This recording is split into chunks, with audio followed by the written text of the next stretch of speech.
Apakah kita ini sudah beriman? Apakah bukti nyata bahawa kita hari ini adalah golongan yang beriman? Ada yang beranggapan bahawa ketika seseorang yang dilanda kesusahan, ia sedang berhadapan dengan sebuah ujian dalam kehidupan. Golongan miskin marhain yang ditindas bertubi-tubi akibat dari pelaksanaan sistem manusia, kini ada kalanya dianggap ujian dari Maha Pencipta. Namun sedarkah kita, ujian ketika mengimani Allah selaku pengatur hidup ini bukanlah hanya ketika kita di fasa kesusahan, tetapi ia juga hadir sewaktu kita di puncak kesenangan dan keselesaan. Andaikan begini, hadir seseorang yang tidak kita kenali membawa sejongkong emas, lalu beliau meyakinkan kepada kita bahawa emas yang dibawanya itu adalah jongkong emas yang tulen dan bernilai. Apakah kita akan terus mempercayainya? Jika kita bersandarkan dengan ilmu ketulinan emas, belum pasti kita akan terus mempercayainya, tetapi pasti kita akan cuba memastikan bahawa emas itu benar-benar tulen. Dan cara untuk memastikan ketulinannya, setidak-tidaknya kita akan melakukan beberapa ujian terhadap emas tersebut.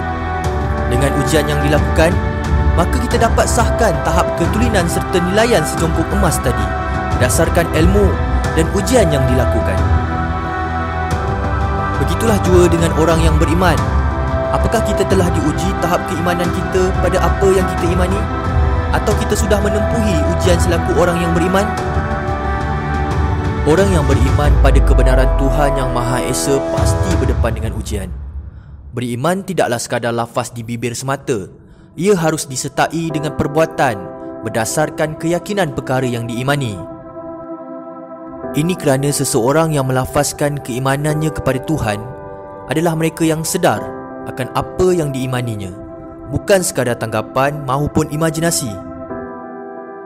Asas utama orang beriman adalah mengangkat serta mematuhi segala perintah Tuhan sebagai perkara utama selain dari yang lain, dan mengakui bahawa utusannya adalah orang yang mengenali sifat, kemahuan serta kehendak Tuhan semesta alam, juga sanggup berjuang, berkorban harta dan dirinya di jalannya.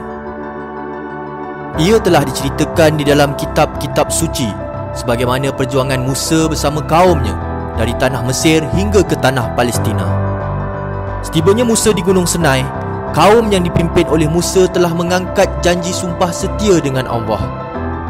Di saat itu, kaum Musa berdepan dengan ujian hingga sesat di padang pasir selama 40 tahun sebelum tiba pada generasi yang taat pada perintah Tuhan dan melayakkan mereka tiba ke Jerusalem.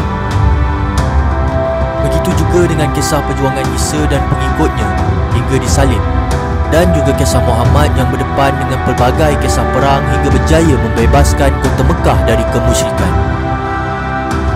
Lafaz syahadah adalah sebuah ikatan perjanjian antara manusia selaku hamba kepada penciptanya, yakni Tuhan. Dan setelah termetai sebuah perjanjian, maka bermulalah ujian ke atas apa yang diyakini, agar ia sentiasa konsisten dengan perjanjiannya. Jadi, bagaimanakah tahap nilai syahadah kita pada hari ini? Apakah ujian yang telah kita tempuhi demi jalan Allah? Fi sabilillah.